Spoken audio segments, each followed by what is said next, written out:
नमस्कार दोस्तों, तो एक बार फिर मैं आपके लिए लेकर आया हूँ कक्षा 9वीं का विषय हिंदी का त्रैमासिक परीक्षा 2024-25 का, जो कि आपका 18 सितंबर को पेपर होना है। उसका रियल पेपर दोस्तों 100% आपका यही पेपर देखने को मिलेगा। कक्षा 9वीं का हिंदी विषय का त्रैमासिक का पेपर ये आपका 75 अंकों का रहेगा। इसमें समय आपका रहेगा 3 घंटे का निर्धारित समय, और ये पक्का 100% 18 सितंबर को आपको यही पेपर देखने को मिलेगा। इसमें निर्देश दिए गए हैं, सभी प्रश्न करना अनिवार्य है। 1 से 5 तक वस्तुनिष्ठ प्रश्न हैं, 6 से 17 तक प्रत्येक पर 2-2 अंक हैं, और 18 से 20 तक 3-3 अंक के रहेंगे। इसमें समय सीमा रहेगी 75 शब्द की, और 21 से 23 तक आपके 4 अंक के रहेंगे, और इसकी शब्द की जो सीमा रहेगी वो रहेगी 120। तो जैसा कि मैंने आपको बताया कि कक्षा 9वीं का विषय हिंदी का पेपर है। कक्षा 9वीं का विषय हिंदी का त्रैमासिक का 18 सितंबर को यही पेपर आपको देखने को मिलेगा दोस्तों। तो चलते हैं सीधे सही विकल्प कर। प्रश्न क्रमांक 1 सही विकल्प चुनकर लिखिए। रस खान किस भक्ति शाखा के कवि थे? तो इसका ऑप्शन आ, बा, सा और दा, ये आपके 1-1 नंबर के प्रश्न हैं। जैसा कि मैंने आपको बताया, इसका राइट आंसर हो जाएगा दोस्तों ऑप्शन नंबर रस खान किस, तो इसका राइट आंसर हो जाएगा ऑप्शन नंबर सा, कृष्ण भक्ति शाखा। तो रस खान कृष्ण भक्ति शाखा के कवि थे। 2 कैदी और कोकिला किसकी रचना है? रामधारी दिनकर, माखनलाल चतुर्वेदी, महादेवी वर्मा या जयशंकर प्रसाद। तो इसका जो राइट आंसर हो जाएगा दोस्तों वो हो जाएगा आपका ऑप्शन नंबर, इसको अच्छे तरीके से रट लें, ऑप्शन नंबर बा, माखनलाल चतुर्वेदी। अब चलते हैं नेक्स्ट क्वेश्चन की तरफ। तीसरा, रस के बिना काव्य माना जाता है? सजीव, नीरस, व्यर्थ, सार्थक। तो जो इसका राइट आंसर हो जाएगा दोस्तों वो हो जाएगा इसका ऑप्शन नंबर बा, नीरस। रस के बिना काव्य नीरस माना जाता है। ऑप्शन नंबर 4 मेघ आए बड़े बंठन, ये समर, पंक्ति अलंकार, अनुप्रास, उपमा, मानवीकरण, उत्प्रेक्षा। तो इसका जो राइट आंसर हो जाएगा दोस्तों ऑप्शन नंबर 4 का आपका, इसको भी आप अच्छी तरीके से देख लें, ऑप्शन नंबर आ, अनुप्रास। तो अब चलते हैं नेक्स्ट 5वें विकल्प की तरफ। कांजी होश का चौकीदार लालटेन लेकर आता था। तो ऑप्शन नंबर ए हाजिरी लेने, खाना देने, मारने, या ऑप्शन नंबर द इनमें से कोई नहीं। तो कांजी होश का चौकीदार लालटेन लेकर आता था, इसका राइट आंसर हो जाएगा दोस्तों ऑप्शन नंबर ए हाजिरी लेने। अब चलते हैं नेक्स्ट, किस समास में दोनों पद प्रधान होते हैं? ऑप्शन नंबर आ, द्विगु। इसका राइट आंसर हो जाएगा ऑप्शन नंबर सा, द्वंद्व। तो इसको आप कर लें। 100% 18 सितंबर को यही पेपर आपको देखने को मिलेगा दोस्तों। अब चलते प्रश्न क्रमांक 2, रिक्त स्थानों की पूर्ति कीजिए। इसमें 6 रिक्त स्थान है, प्रत्येक पर 1-1 अंक आवंटित है। एक भारतीय आत्मा को खालिस्तान कहा जाता है? माखनलाल चतुर्वेदी, महादेवी वर्मा। तो इसका राइट आंसर हो जाएगा माखनलाल चतुर्वेदी। नेक्स्ट, कैदी और कोयल दोनों ही खालिस्तान देश की वासी हैं। तो इसका राइट आंसर है गुलाम। तीसरा है इसका, बाणिक छंद में खालिस्तान गणना की जाती है। तो इसका राइट आंसर है वर्णों की। अब नेक्स्ट, करुण का स्थायी भाव खालिस्तान है। तो इसका राइट आंसर हो जाएगा दोस्तों शोक। नेक्स्ट, भी गधे का एक छोटा भाई भी है, उसका नाम खालिस्तान है। तो इसका राइट आंसर हो जाएगा दोस्तों ऑप्शन नंबर बैल। नेक्स्ट, वे शब्दांश जो शब्द बनाते समय आरंभ में लगते हैं खालिस्तान कहलाते हैं। तो इसका जो राइट आंसर हो जाएगा दो हो जाएगा उपसर्ग। तो ये थे आपके खालिस्तान। अब चलते हैं नेक्स्ट क्वेश्चन की तरफ। इसमें आपको प्रश्न क्रमांक 3 में सही जोड़ी बनाइए। इसमें आपको सही जोड़ी बनाना है। 6 सही जोड़ी हैं, प्रत्येक पर 1-1 अंक आपको मिलेगा। पहले का हो जाएगा कठिनता से प्राप्त सही जोड़ी, और दूसरे का हो जाएगा साखियाँ एवं शब्द, तीसरे का हो जाएगा अधरयोग आदरयुग और चौथे का मिट्टी, पाँचवें का इसका हो जाएगा मुंशी प्रेमचंद और छठे का इसका राइट आंसर हो जाएगा सांप। तो ये थे आपकी सही जोड़ी। इसमें भी आपको 6 अंकों के ये प्रश्न रहेंगे। ये आप अच्छी तरीके से रट लें दोस्तों। 100% 18 तारीख को यही पेपर आपको देखने को मिलेगा, तो अच्छे से जल्दी इसको रट लें। अब चलते हैं नेक्स्ट। एक शब्द एक वाक्य में उत्तर दीजिए। छायावाद के 4 प्रमुख स्तंभ कवि कौन कौन हैं?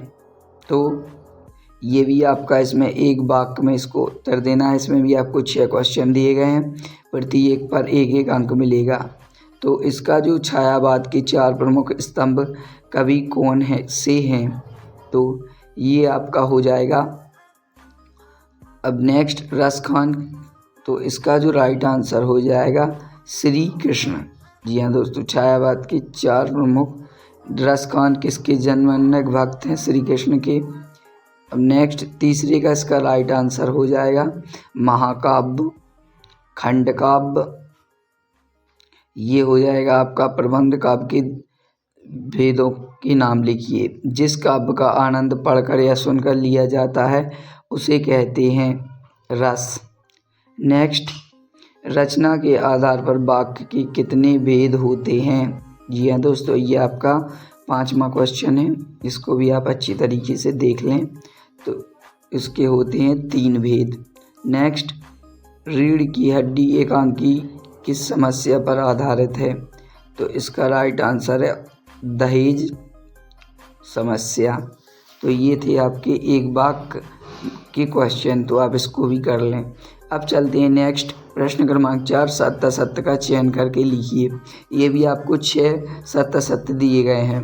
पहला है इसका, रसखान के गुरु का नाम गो ठिकुलदास था, तो ये सत्य है। दूसरा, मात्रिक छंद में मात्राओं की गणना की जाती है, तो ये जो है ये भी आपका सत्य है। तीसरा, रसयुक्त वाक्य की काव्य में कथन आचार्य विश्वनाथ का है, तो ये भी सत्य है। चौथा, जूरी बैलों को देखकर गदगद हो गया, तो ये भी आपका सत्य है। पाँचवा, विचार विनिमय के माध्यम का भाषा कहते हैं, तो ये भी आपका सत्य है। और छंद को पढ़ने का प्रवाह लयगति कहलाता है, ये आपका असत्य है। तो ये आपके 5 सत्य हैं और लास्ट का असत्य है। अब चलते हैं नेक्स्ट 5वें की तरफ। भक्ति काल को स्वर्ण युग क्यों कहा जाता है? ये आपका 2 नंबर का है। छायावाद की 2 प्रमुख विशेषताएं। 6, कबीरदास की शिल्प और सुमंत्रीकरण भाव सौंदर्य स्पष्ट के साथ। मानसरोवर से कवि का क्या आशय है? हथकड़ियों को गहना क्यों कहा जाता है? ये आपके 2-2 नंबर के हैं। 8, रूपक अलंकार की परिभाषा उदाहरण सहित लिखिए। अनुप्रास अलंकार की परिभाषा उदाहरण सहित लिखिए। 9, चौपाई छंद की परिभाषा उदाहरण सहित और दोहा छंद की उदाहरण सहित। 10, प्रेमचंद की 2 रचनाएं लिखते हुए उनकी भाषा शैली विशेषताएं लिखिए। ये आपके 2-2 नंबर के क्वेश्चन हैं। और महादेवी वर्मा रचनाएं लिखते हुए भाषा शैली की विशेषता। और 11वां है इसका, छोटी बच्ची की प्रति कोई उमड़ आया, काजी होज पशुओं की हाजिरी क्यों ली जाती। अब चलते हैं 12, नाटक और एकांकी में 2 अंतर अथवा कहानी और उपन्यास में अंतर लिखिए। 13, निपात शब्द क्या है? लिखिए। तत्सम शब्द क्या होते हैं? उदाहरण सहित लिखिए। 14, वर्ण पीड़ित क्षेत्र में कौन कौन सी बीमारी फैलने से खतरा होता है? रीढ़ की हड्डी एकांकी का उद्देश्य लिखिए। 15वां, मुहावरे एवं लोकायत्रियों में अंतर लिखिए। संधि एवं समास में अंतर लिखिए। 16, निम्नलिखित में से वाक्यों को निर्देशानुसार परिवर्तित करना है। 1, मैं कल भोपाल जाऊंगा, प्रश्नवाचक, यह आपका विद्यालय है, निषेधवाचक। अथवा निम्नलिखित मुहावरे की अर्थ सहित वाक्य बनाकर लिखिए। 1, आँख का तारा होना। 2, आग में घी डालना। ये आपका हो जाएगा प्रश्न क्रमांक 16। नेक्स्ट 17, हमारा भूजल भंडार कैसे समृद्ध है? लिखिए। विलोम शब्द किसे कहते हैं? सदी उपयोग शब्द का विलोम शब्द लिखिए। और ये आपका 18वां। निम्नलिखित पद्यांश की संदर्भ सहित व्याख्या लिखिए। प्रेमी ढूंढने में फ्लोरी प्रेम मिले ना कोई, प्रेमी को प्रेमी मिले सब विष अमृत होई। और ये अथवा इसका है, तो आप इसको भी कर लें। अब चलते हैं प्रश्न क्रमांक 19। निम्नलिखित गद्यांश संदर्भ सहित इसकी आपको भावार्थ लिखना है, संदर्भ प्रसंग लिखना है। ये आपका 19 का हो जाएगा, तो आप इसको देख लें। ये आपका 3 नंबर का रहेगा और इसका अथवा रहेगा। इसमें से आपको किसी एक को करना है, 2 में से। अब चलते हैं नेक्स्ट की तरफ। प्रश्न क्रमांक 20। यातायात के नियमों का अनुच्छेद लिखिए अथवा कक्षा में अपने प्रिय मित्र पढ़ाई संबंधित संवाद लिखिए। और 21 का इसका निम्नलिखित अपठित गद्यांश को पढ़कर प्रश्नों के उत्तर दीजिए। ये आपका 4 नंबर का रहेगा। इसमें आपको पूरा पढ़ना है और गद्यांश लिखना है और उपयुक्त सारांश लिखना है। अब चलते हैं प्रश्न क्रमांक 22। अपने प्राचार्य को 3 दिन की अवकाश हेतु पत्र लिखना है। ये आपका 4 नंबर का है। अपने मित्र को प्रावीण, और ये आपका 23 है। निम्नलिखित विषयों पर उल्लेख सहित संबंध लिखिए, निबंध लिखिए। विद्यार्थी जीवन, दैनिक जीवन, आदर्श विद्यार्थी, मेरा प्रिय खेल। तो ये था दोस्तों आपका कक्षा 9वीं का विषय हिंदी का, जो कि आपका 18 सितंबर को होना है रियल पेपर। वीडियो के अंत तक जुड़े रहने की धन्यवाद।